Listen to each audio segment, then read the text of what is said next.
चैतन्यं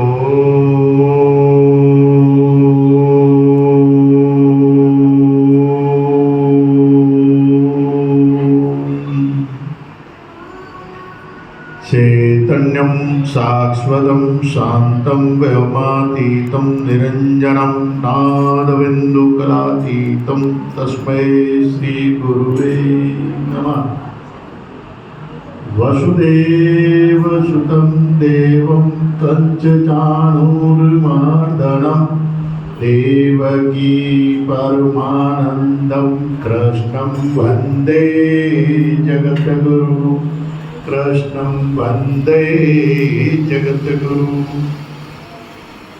प्रेम से बोलिए सच्चिदानंद भगवान की सदगुरुदेव महाराज की, राजा रामचंद्र महाराज की, कृष्ण बलदेव की, ऋषि कुल धाम की, गंगा गीता गायत्री गौ माता की, सब हरि भक्तन की। अर्चनीय वंदनीय प्रातः स्मरणीय जगत नियंता की चरण चरण में विराजमान अखिल ब्रह्मांड नायक परब्रह्म परमात्मा सदगुरुदेव एवं जगत जननी गौ माता के चरणारविंदों में शाश्वत दंडवत प्रणाम करते हुए मंच पर विराजमान परम श्रद्धेय परम आदरणीय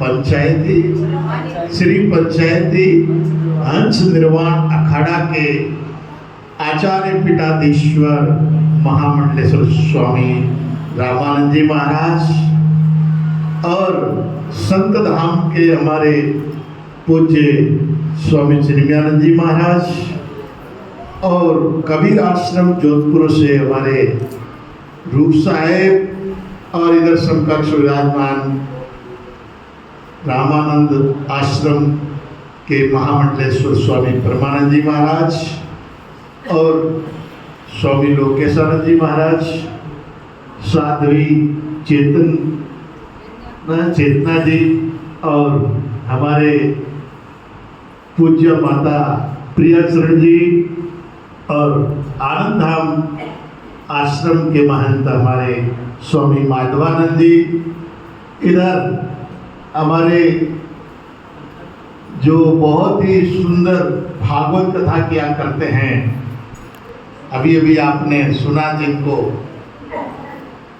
शाश्वत साहब जी, और ये पूरे आश्रम को संस्कारित और संस्कारवान बनाने वाले हमारे पूज्य आदरणीय ब्रह्मश्रोत्रिय ब्रह्मनिष्ठ वेदांत केसरी आचार्य पीठाधीश्वर डॉक्टर स्वामी शिव स्वरूपानंद जी महाराज का यात्रा के सम्मान करते हुए भक्तिमय करुणामय जगदम्बा अम्बा अम्बालिका भवानी के स्वरूप में मेरी माताएं बहनें एवं जगत पिता के स्वरूप में भाई बंधु एवं ब्रह्मांड में होल हाथ तारा में टिमटिमाते हुए बालक बालिकाएं, बड़े सौभाग्य की बात है कि वार्षिक उत्सव कार्यक्रम चल रहा है और आज का सुंदर विषय यह था संस्कार और संस्कृति।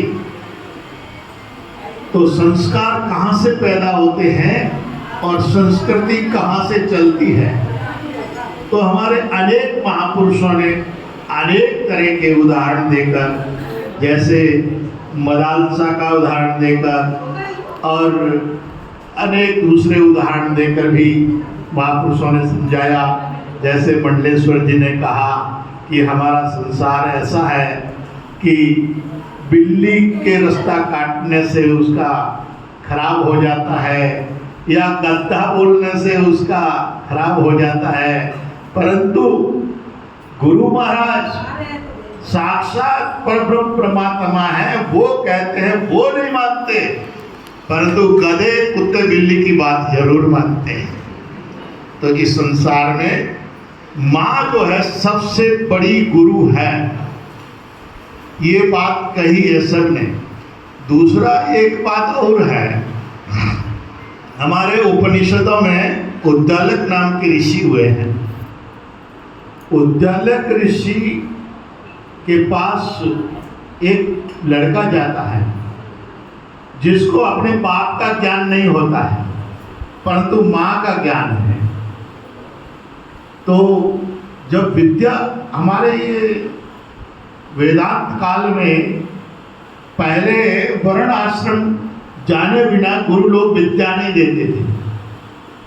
तो ऐसा होता है कि जाबाला नाम की एक माता ने उस पुत्र को जन्म दिया, परंतु उसकी समस्या क्या थी कि अनेक ऋषि मुनियों के आश्रम में उन्होंने सेवा की। अब उसको ये भी पता नहीं है कि इसका बाप कौन है। ये समस्या आ गई। तब जब बच्चा थोड़ा बड़ा हुआ तब उसने विद्या अध्ययन के लिए गुरुओं के पास उसको भेजा। तब उसने पूछा, माँ जब मेरे को वर्ण आश्रम की बात आएगी और गुरु पूछेंगे तो मैं क्या बताऊंगा?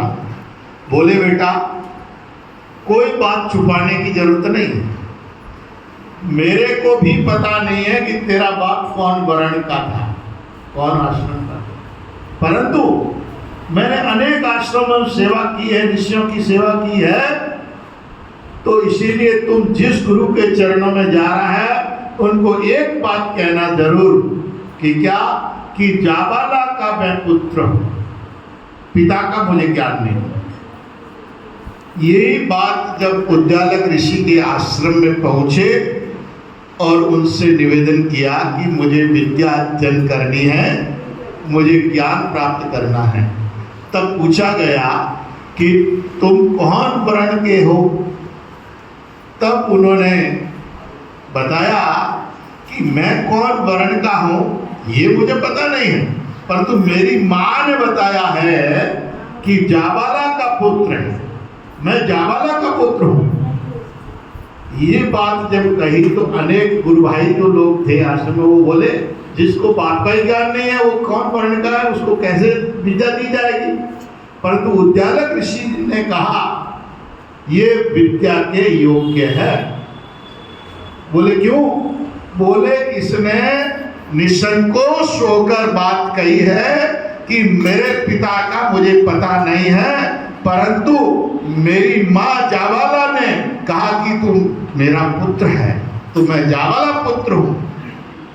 इस बात के लिए गुरुजी ने कहा जाओ समिधा लेके आओ, और पहले के समय में समिधा के बिना दीक्षा नहीं दिया करते थे, यानी हवन के लिए लकड़ियां लाना।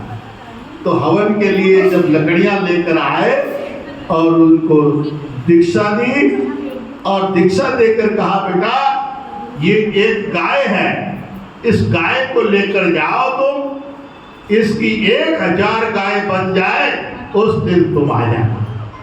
कितने? वो गाय लेकर जंगल में चला गया और गुरु ने जो मार्ग बताया उस रास्ते पर चलता रहा। 1 से 2, 2 से 4, 4 से अनेकों गाय, कुछ समय में 1000 गाय से भी ज्यादा संख्या हो गई।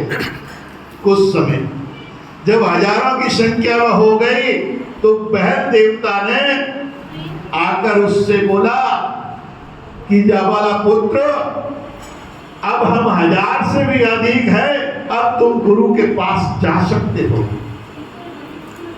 तो उसने जब आज्ञा दी तो वो खड़ा हुआ और उसने प्रथम शरण का ज्ञान दिया, वेदांत का।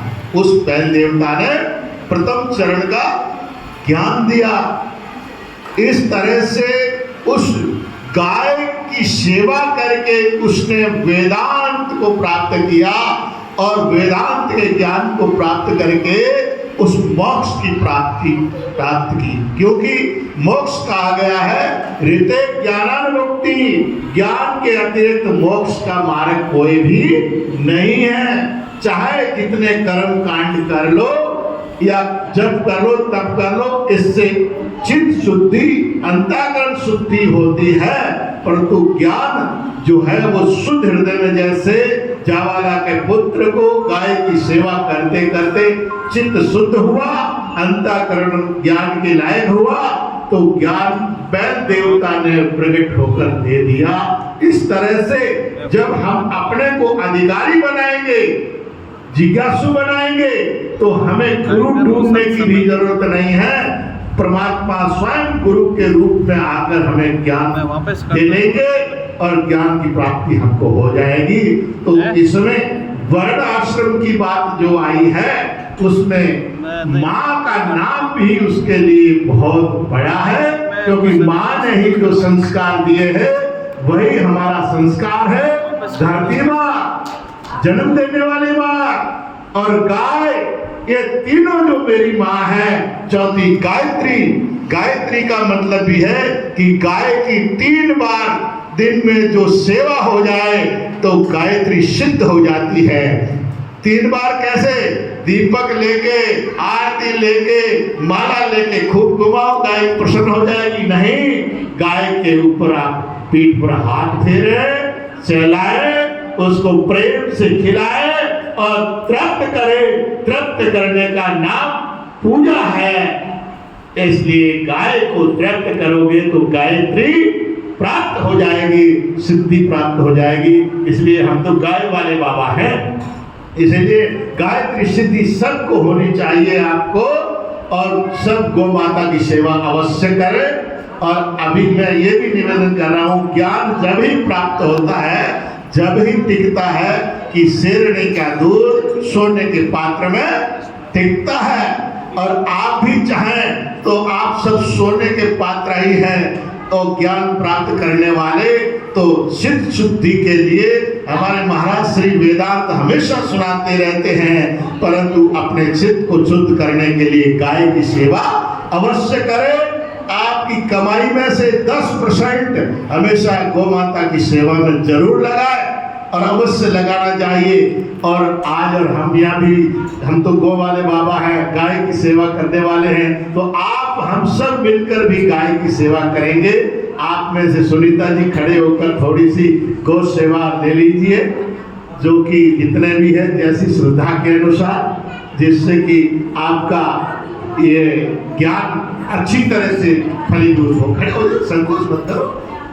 अरे मांगने वाला भगवान के, गाय के लिए, किसी के लिए नहीं देंगे नहीं। मैंने एक नियम बना दिया श्रद्धा से ही। अरे कहने का मतलब है इस बात से जो प्राप्त हो जाए, चाहे 1 रुपया चाहे 5 रुपया, कोई बात नहीं, बस। और बाकी बहुत सुंदर महाराज जी के लिए कामना करेंगे कि आप स्वस्थ रहे, दीर्घायु रहे और हमेशा ऐसे सम्मेलन कराते रहे।